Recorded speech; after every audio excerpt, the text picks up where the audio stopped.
Welcome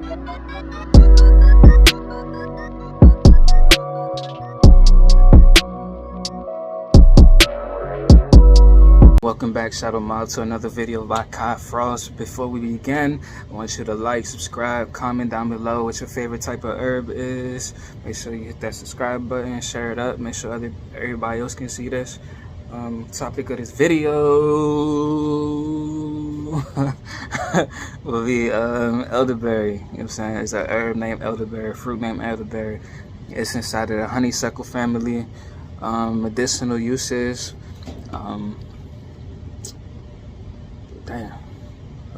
My phone had overheated a little bit. So medicinal uses are inner bark is collected. When you collect the inner bark of the elderberry, you gotta sun dry the inner bark, and it's a stimulant, diuretic, a strong purgative, in large dosages, emetic. So the inner bark is used in the treatment of constipation and arthritis conditions, meaning if you got backed up, it'll help get things moving again.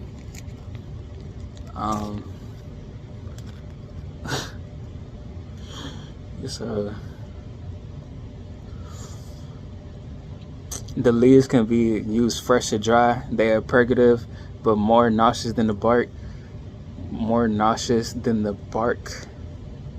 The leaves are diuretic, expectorant, hemostatic.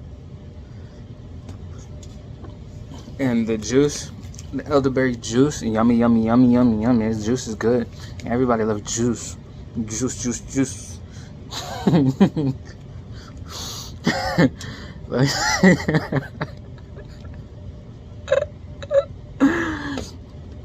The juice is used to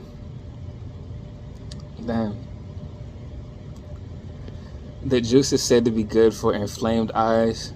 So yeah, you might want to before we begin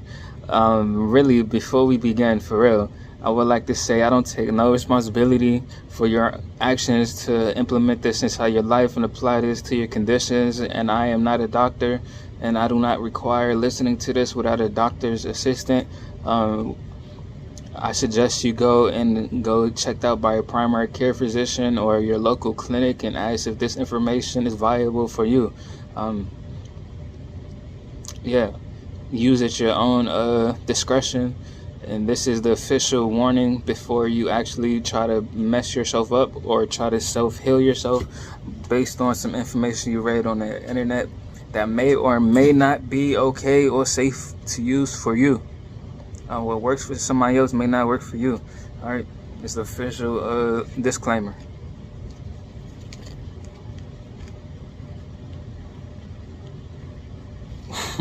Some people, you know what I'm saying, you gotta tell them sometimes, okay? So now you know. I'm not responsible for you. You are responsible for you. Your parents or your guardians are responsible for you, not me.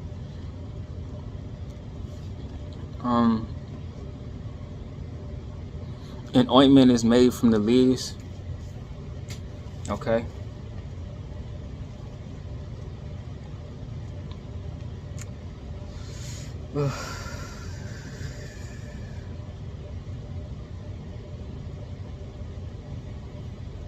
Oh yeah, the leaves is an emollient used in cuts, bruises, scrapes, wounds, and things like that, burns. Okay, so you can use those to help treat external wounds. Try not to get inside the wound. The fresh flowers are used in the distillation of elderberry water. So there's actually water out there you can use with the elderberry flower. Okay, you have elder flower water. It's not the berry. You're gonna make juice. You put the berries in the water. Okay. The water is mildly astringent and a gentle stimulant. It is mainly used as a vehicle for eye and skin lotions, meaning like an eye saying? You can rub it on your skin and it'll help dilute it, so in case if it does get inside a wound or a cut like that, it'll not be as potent to where it can mess you up. The flowers can be preserved in salt to make them available for distillation later in the season. So if you want to preserve it and all that, I know a lot of people love preserving it like in jars. I preserve my herbs in jars, but I don't put too much salt. I don't even put like that much salt in my jars, okay? I put something else in my jars. I'm not gonna tell y'all. Y'all figure your own way out in case y'all want to figure that out. But salt is a way you can preserve this in a jar, okay? So the known hazards of elderberries, you gotta watch out for certain hazards of elderberries, like their poisonous leaves and stems. The fruit causes stomach aches.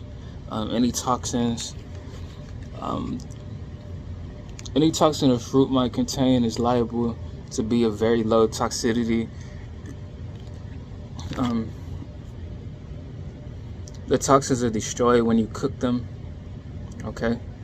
You gotta cook them at a certain temperature, so you gotta do your research on this. The edible parts are fruit. You can eat the fruit raw or cooked. It can be cooked in pies, jams, preserves, also used to add flavor and colors. Tastes better cooked than raw, you know what I'm saying? Like raw elderberries kind of with my son, with my youngest son, my oldest son does. I don't like it. Yeah, you gotta do that.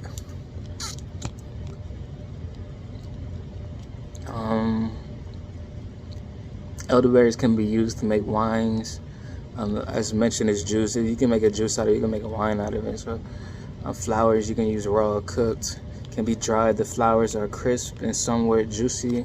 Like they're kind of juicy, but not really. You can bake them like potato chips. Okay. You can use it to add flavor to fruits, like stewed fruits. Like if you're cooking fruits with like a pie with multiple fruits, or like a jam with multiple fruits, and that add a distinct flavor. I'm saying, you know, everybody loves to make tea out of leaves and things, so you can make your tea out of it. You know what I'm saying? Use your tea to make a poultice or whatever, and maybe so forth and so forth. You know how the basics go. If you don't know where the basics go, stay tuned to this channel. You might learn something. You know what I'm saying? You might learn how to make your little poultice, make a little tea, and turn your tea into salt or something. Turn sugar. You can make a sugar. Dry out some fruit and powder up and make yourself a sugar and turn that sugar into a syrup or something like that. Just stay tuned to the channel. I'm gonna get you hip. I'm gonna get you noticing a little something about something. Okay. The plant itself grows up to be 20 feet. Okay, so if you're growing it indoors, it's gonna be a big plant if you're using it under the right conditions. If you're going outdoors, plant like peppermint around and stuff like that. To protect it and everything like that. Tomatoes, mint, and stuff like that. Okay, you gotta protect your garden. The flowering is between June and July, so plant yours early in case you want to plant yours.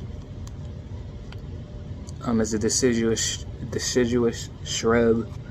For those of you that know what that is, you know what I'm saying, good for you. In case you don't know what that is, it's a plant that doesn't grow that tall like a tree, but it acts like a tree. Less than a little bit more than a vine, less than a tree. Okay, and it grows in certain conditions. The conditions it grows in are woods, hedgerows, roadsides, waste plants, disturbed bases, rich in nitrogen-rich soils. Nitrogen-rich soils. Okay, so you got go ahead and get that in there and grow your plant up, and you can have a whole bunch of elderberries, man. You have a whole bunch of elderberry. You can make everything. Elderberry is a wonderful plant for a lot of medicinal purposes, especially using like vitamins and things like that.